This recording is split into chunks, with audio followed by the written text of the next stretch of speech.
Pernah nggak sih perhatiin alam itu kayaknya acak banget ya? Kadang satu tahun serangga banyak banget, tahun depannya nyaris nggak ada. Populasi serigala sama rusa juga gitu, naik turun dalam siklus yang kelihatannya misterius banget. Tapi, gimana kalau dibalik semua kekacauan ini sebetulnya ada pola, ada aturan mainnya, semacam ya kode universal gitu yang ngatur hidup dan mati. Nah, ternyata para ilmuwan nemuin kalau kode ini ditulis pakai bahasa matematika. Nah, ini nih pertanyaan besarnya yang mau kita kulik bareng-bareng. Apa iya, cuma dengan beberapa baris persamaan matematika, kita bisa bener-bener prediksi nasib satu spesies?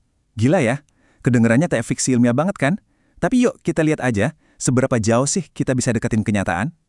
Oke, perjalanan kita mulai dari titik yang paling dasar dulu.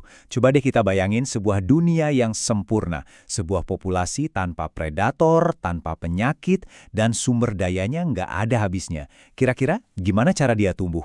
Nah, ini jadi fondasi dari semua pembahasan kita. Konsepnya mungkin udah sering Anda dengar. Pertumbuhan eksponensial. Gampangnya gini, 2 kelinci jadi 4, 4 jadi 8, 8 jadi 16, dan seterusnya. Setiap generasi baru itu nambahin individu lebih banyak dari generasi sebelumnya. Jadi pertumbuhannya bukan cuma nambah, tapi makin cepat nambahnya. Mirip banget kayak bola salju yang makin gede dan makin kencang pas keliling turun bukit. Dan ini dia nih rumus dibaliknya dari seorang pemikir namanya Thomas Malthus. Tenang-tenang, nggak usah pusing sama simbol-simbolnya. DP per DT itu intinya cuma nanya seberapa cepat populasinya berubah. Nah, kata rumus ini, perubahannya itu sama dengan laju pertumbuhan, kita sebut aja R, dikali jumlah populasi sekarang, yaitu P. Simpel kan? Makin banyak populasinya, ya makin cepat juga nambahnya. Idenya sih keren, elegan, tapi seperti yang bakal kita lihat, ada satu kelemahan fatal di sini. Jadi dunia yang digambarin Malthus ini kalau kita lihat asumsinya pada dasarnya adalah dunia utopia. Makanannya tak terbatas, ruangnya juga. Nggak ada saingan sama sekali. Ya jelas aja populasi bakal meledak kalau kondisinya begini. Tapi pertanyaannya, emang ada tempat kayak gitu di dunia nyata? Nah, disinilah model ini mulai kelihatan nggak realistis. Dan ini dia kelemahan utama dari model pertama kita. Di dunia nyata nggak ada yang abadi. Sumber daya itu terbatas, ruang juga terbatas, cepat atau lambat pertumbuhan apapun pasti bakal mentok. Nah, karena itu para ilmuwan perlu nambahin satu bahan krusial ke dalam model mereka, yaitu realitas. Mereka butuh cara buat masukin fakta kalau sumber daya itu ada batasnya. Yuk kita lihat gimana cara mereka melakukannya. Disinilah konsep kunci kapasitas daya dukung atau biasa disingkat KD masuk. Coba bayangin lingkungan itu kayak sebuah gelas. Kita kan cuma bisa isi air sampai penuh, nggak bisa lebih. Nah, kapasitas daya dukung itu, ya batas atasnya, jumlah maksimal individu yang bisa ditampung oleh sebuah ekosistem. Nah, di sini kita bisa lihat perbedaannya langsung.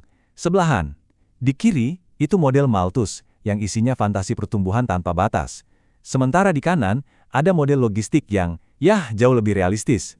Kalau di model ini, populasinya emang awalnya tumbuh cepet banget. Tapi makin lama, sumber daya akan makin habis tuh, jadi pertumbuhannya mulai ngerem. Pelan, pelan, sampai akhirnya stabil, pas di batas kapasitas daya dukung alias K tadi. Oke, model kita sekarang udah jauh lebih baik. Tapi, alam itu selalu penuh kejutan. Kita tadi udah bahas masalah kalau populasi terlalu besar. Tapi, gimana kalau masalahnya justru kebalikannya? Gimana kalau sebuah populasi malah jadi terlalu kecil? Fenomena ini namanya efek Ali. Analoginya kayak pesta deh. Kalau yang datang cuma 2 atau 3 orang, pasti suasananya kaku dan pestanya kemungkinan besar bakal bubar.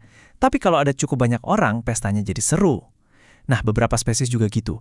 Mereka butuh jumlah minimum buat bisa berburu bareng, bertahan dari predator, atau sekedar nemuin pasangan.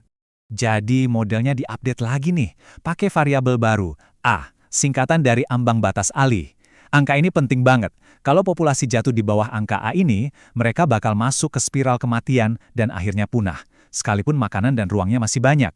Ini konsep yang penting banget buat para ahli konservasi yang lagi berjuang nyelamatin spesies langka. Sejauh ini kita kan baru ngomongin satu spesies aja ya, padahal inti dari ekosistem itu kan interaksi. Nah sekarang, ayo kita bikin lebih rumit lagi dengan masukin tarian paling klasik di alam, tarian antara predator dan mangsanya. Model Lotka-Volterra ini menetapkan beberapa aturan dasar buat tarian ini. Sekali lagi, kita mulai dari yang simpel dulu. Kita anggap mangsanya punya makanan tak terbatas dan predatornya cuma makan satu jenis mangsa ini aja, dan nggak pernah merasa kenyang. Dengan bikin asumsi-asumsi ini, kita jadi bisa fokus buat ngertiin ritme inti dari hubungan predator dan mangsa. Dan ini dia, koreografi dari tarian itu yang ditulis dalam bahasa matematika. Tenang, kita bedah pelan-pelan. Persamaan pertama buat si mangsa. X, intinya bilang gini, jumlah mangsa bakal nambah banyak, kecuali kalau mereka dimakan predator Y. Terus persamaan kedua buat si predator Y bilang, predator bakal mati kelaparan, kecuali kalau mereka bisa makan mangsa X. Kelihatan kan polanya, nasib mereka itu terikat satu sama lain secara matematis. Model Lotka-Volterra tadi emang keren, tapi ya sama kayak model Malthus, masih terlalu sederhana. Jadi, para ilmuwan mulai nambahin lapisan-lapisan realitas biar modelnya jadi lebih akurat. Terus gimana cara bikin model ini lebih realistis? Ada beberapa upgrade penting. Pertama, kita kasih mangsanya kapasitas daya dukung K juga, karena makanan mereka kan nggak tak terbatas. Kedua, kita harus sadar kalau predator itu nggak bisa makan terus-terusan. Mereka butuh waktu buat ngejar, membunuh, dan mencerna. Ini yang disebut waktu penanganan. Dan yang ketiga, ini ide yang brilian. Jumlah predator yang bisa bertahan hidup itu sangat bergantung sama jumlah mangsa yang ada. Makin banyak makanan, ya makin banyak predator yang bisa didukung lingkungan itu. Semua tambahan ini akhirnya membawa kita ke sebuah pertanyaan mendasar dalam sains. Seberapa rumit sih sebuah model itu seharusnya? Apa semakin banyak detail, selalu semakin baik? Slide ini nunjukin dilema yang dihadapi setiap ilmuwan.